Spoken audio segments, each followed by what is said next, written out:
This is meant to be a self-guided mindfulness retreat.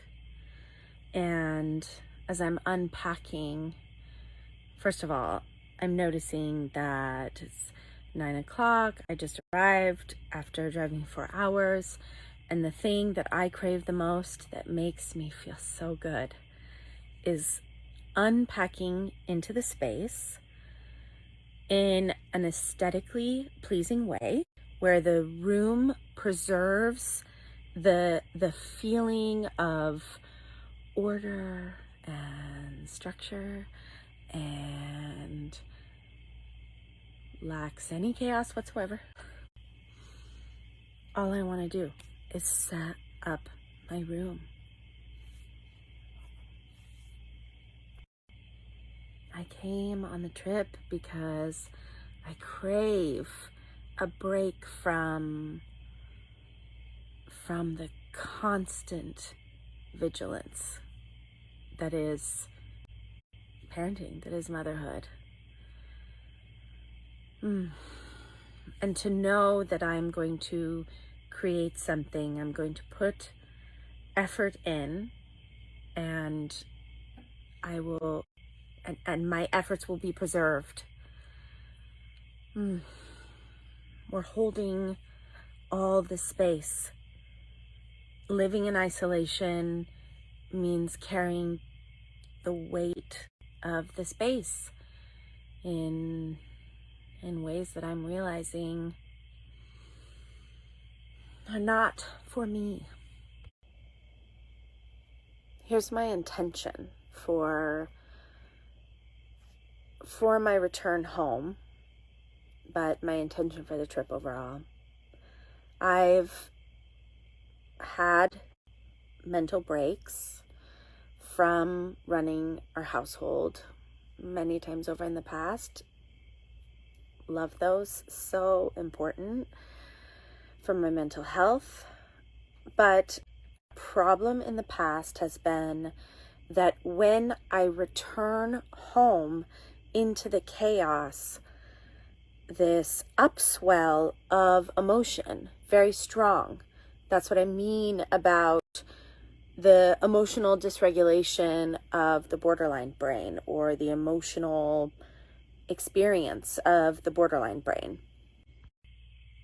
My brain and my body swell up with this tidal wave of emotion that there's some sort of visual that's coming up from like a cartoon or a movie of something, right? Of maybe like a pack of wolves. Maybe it's from Lion King. I feel so intensely, and I'm getting better at interpreting and understanding. Because I understand why it's happening now, I am no longer hyper-focused on blaming and shaming myself for not being able to change it. Not that I won't be able to change it, but it's not happening because I'm a deeply broken person or something. And this thundering, terrifying feeling is, in Enneagram terms, I would describe it as being trapped in the pain of this feeling of stuckness. I'm not living the life I want to live. I want a different life. But I was just writing to someone talking about how it feels like my life is really, really wound up, super, super tight. I don't have any room to maneuver. I'm currently functioning as this slave to stuff and schedules and just trying to like hold it together. I mean, on the drive, I had to do some mindfulness work because I spent hours trying to set things up before I left so I could leave, so that life could function in any way whatsoever without me there, because our life is entirely dependent on me running it. It's very problematic. Don't let your daughters do this. I'm not going to have a conversation with you about my partnership dynamic. I am talking to you about my brain. Focus on that. Stop trying to shift it to your narrative about what you think this is.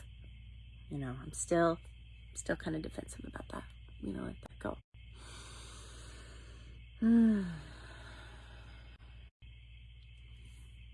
The feeling of being stuck in this state of constant maintenance, of like a patched together. It's not even a ship. It's a junkyard crate floating along on the harbor that I am barely holding together. And I know our move, like my life is really hard right now. And I'm talking to you about it because I always talk to you about what's going on in my life. And I know this move doesn't really seem like it makes sense, but it's an attempt to unwind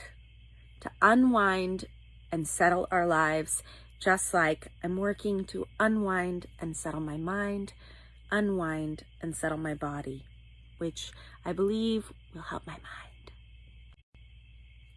Tonight's monologue is brought to you by my deepest desire from this retreat, which is to go home and not explode with fear that this is the rest of my life, but with hope that my efforts are going to lead to something better.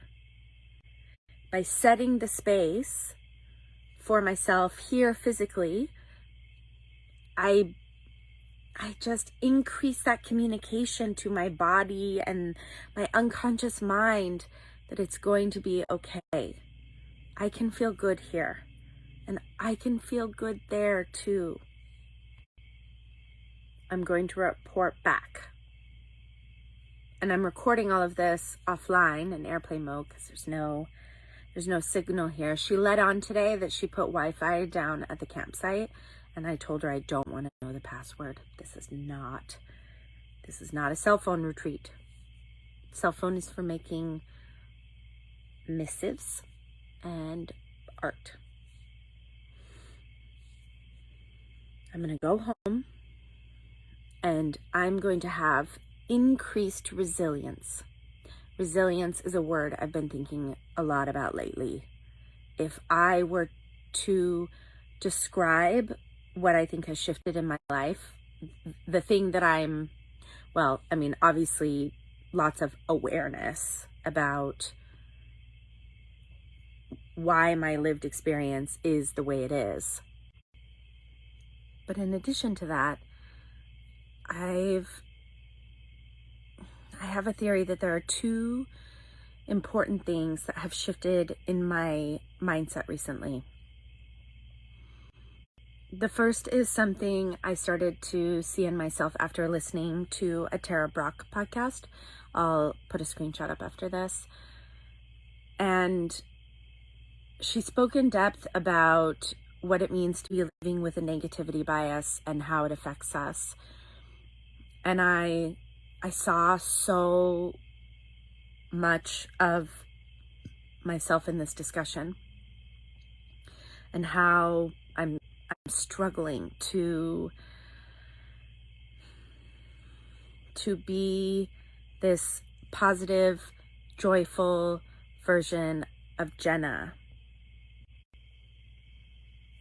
And the second thing is that my resilience, my capacity to experience difficulty, and possibly because of the negativity bias, interpret that I'm going to be okay,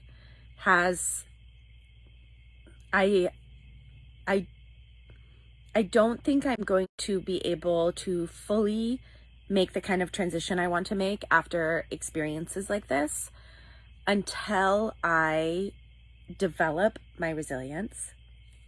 And I also think that experiences like this, not all the time, but sometimes our core component to develop resilience. So that's why I'm here.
I can see